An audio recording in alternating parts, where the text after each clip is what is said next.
డిజివో, కాన్పులు మరియు గర్భకోశ వ్యాధి నిపుణులు, పిల్లలు లేని వారికి ప్రత్యేక చికిత్స, సాధారణ ప్రసవాలు మా ప్రత్యేకత, గర్భసంచి సిజేరియన్ ఆపరేషన్స్ చేయబడును, ప్రభుత్వంచే అనుమతించబడిన ట్యూబెక్టమీ, పిల్లలు లేకుండా ఆపరేషన్లు చేయబడును, అల్ట్రాసౌండ్ స్కాన్ సౌకర్యం కలదు. అనుభవం కలిగిన ల్యాబ్ టెక్నీషియన్ వారిచే ప్రత్యేక విభాగముల నందు రక్తము, మలము, మూత్రము, ఇంద్రియ మరియు థైరాయిడ్ హార్మోన్ పరీక్ష చేయబడును.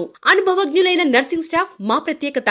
సంప్రదించండి KM super speciality hospitals, global Nagar, Bombay road, Buchireddypalem, Nellore జిల్లా. Phone number 08622272799.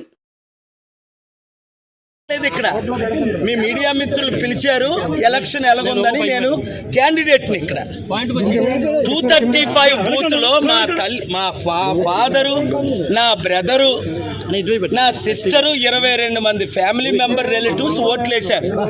4 ఓట్లు వచ్చాయి అక్కడ మురళీనగర్ లో. అర్థమైందా రాజ్యం ఎలాగుందో? ఇప్పుడైనా అర్థం చేసుకోండి. చంద్రబాబు నాయుడు గారు లాంటి పెద్ద లీడరే 52 రోజులు జైల్లోకి వెళ్ళబోసారు. బయటకు వచ్చి పవన్ కళ్యాణ్ మాటలు ఒప్పుకొని సరెండర్ అవ్వాల్సిన పరిస్థితి. చంద్రబాబు నాయుడు గారు ముఖ్యమంత్రిని చేసింది నేను 95లో. అప్పుడు ఎమ్మెల్యే మోదీ గారు, నితీష్ కుమార్ ఏంటి, నవీన్ పట్నాయక్ ఏంటి, ఒక కేజ్రీవాల్ సరెండర్ అవ్వకపోతే లోపల జైలుకి వెళ్ళాడు. ఇప్పుడు సీఎం రమేష్ కనకాపల్లో 50,000 మెజారిటీ అట, బీజేపీ 8లో 6 సీట్లు అట, జనసేన 21లో 19 సీట్లు అట. ఇంకెందుకు ఎలక్షన్? ఇప్పుడే నేను కలెక్టర్ గారితో సంతకం తీసుకొని వచ్చాను. ఆయన పెట్టనంటే గొడవ పెట్టుకొని మీరు ఎక్నాలజ్మెంట్ తీసుకోండి అని. ఇదిగోండి సంతకం. ఏమని డిమాండ్ చేశాను? కోర్టు ఆర్డర్ ఉంది 23-30ని. ఏమని? మీరు CCTV లింక్ లాస్ట్ టైం ఎందుకు ఇచ్చారు క్యాండిడేట్లకి, ఇప్పుడు ఎందుకు ఇవ్వలేదు? ఇప్పుడు అర్థమైంది ఎందుకు ఇవ్వలేదు. CCTV కెమెరాలు వెనకన ఎందుకు పెట్టలేదు, చుట్టూ ఎందుకు పెట్టలేదు? ఎందుకు కారణం? నాకు పడిన లక్షల ఓట్లు పోని యూత్ నిరుద్యోగులు 2 లక్షలు, క్రిస్టియన్స్ 2 లక్షలు, 3.5 లక్షల్లో బడుగు బలహీన వర్గాలు 2 లక్షలు ఏమయ్యాయి అంటే, పోనీ నా ఫాదరు, నా సిస్టరు, నా బ్రదర్లా, నా ఫ్యామిలీ మెంబర్స్ 235 బూత్లో వేసిన ఓట్లు. ఆ రోజు నన్ను పోలీస్ శ్రీకాంత్ 15 నిమిషాలు హెరాస్ చేసి ఆపారు సిఐ పోలీసు.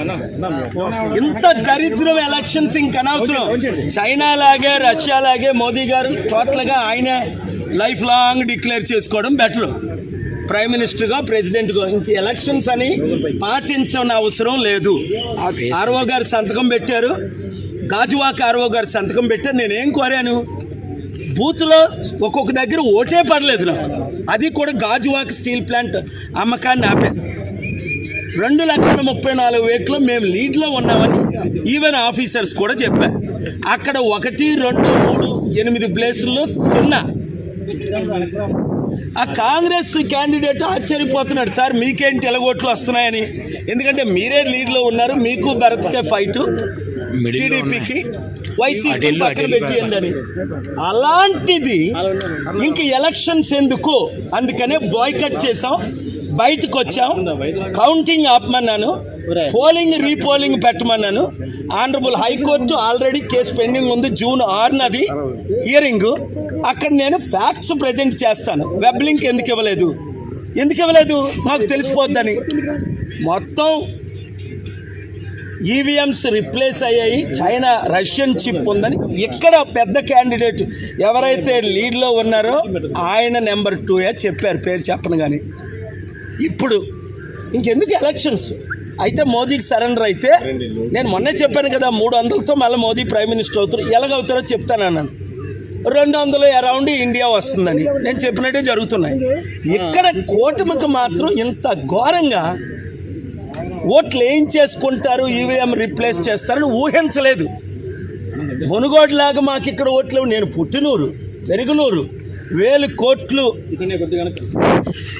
దానం చేసిన నేను. ఇంత అవినీతి ఎలక్షన్ అని రుజువులతో నేను పెట్టాను కోర్టులో. కొన్ని బూతుల్లో ఒక్కోటి రాలే, అది ప్రాబ్లం. 22 మంది మా ఫ్యామిలీ మెంబర్ ఓట్లు వేస్తే అవి కనబట్టలేదు. మురళీనగర్ అది చూసారా రౌండ్లో. ఎవడైనా నమ్ముతాడు ఇది? మణిపూర్ ఘటన 3.5 లక్షల కోట్లు క్రిస్టియన్ ముస్లిం ఓటేశారు. టీడీపీ బీజేపీతో కలిసినందుకు ఎవరు వేయరు, అది మీకు తెలుసు. మరి ఎవరికి వేశారు? పవన్ మళ్ళా కళ్యాణ్ రీపోలింగ్ పెట్టాలి. పవన్ కళ్యాణ్ ఎందుకు సరెండర్ అయిపోయాడు? ఆయనకు కూడా ఓట్లు పడవనే. కాదు, అంతవరకు ఎందుకు? చిరంజీవి 2009లో ఒంటరిగా నిలబడ్డాడు, 18% వచ్చింది. రెండోసారి నిలబడ్డాడు కాంగ్రెస్ తో, 0.5% వచ్చింది. నాకు ఇప్పుడు 1% ఇస్తున్నారు. చిరంజీవికి ఇవ్వలేదు, సరెండర్ అవ్వలేదు. కనుక ఇప్పుడు చిరంజీవి సరెండర్ అయిపోయాడు, పవన్ కళ్యాణ్ సరెండర్ అయిపోయాడు. చంద్రబాబు నాయుడు గారు సరెండర్ అయిపోయాడు. కనుక నేను చూడు, ఇది అవినీతి ఎలక్షను, అక్రమ ఎలక్షను. పోలింగ్ వెంటనే ఆపాలి, రీపోలింగ్ చేయాలి, రీకండక్ట్ చేయాలి విశాఖపట్నం. మేము కోర్టుకి వెళ్తాం. కోర్టులో న్యాయం జరుగుతుందని, ఇప్పటి వరకు జరుగుతుంది, న్యాయం జరుగుతుందని ఆశిస్తున్నాను. Thank you.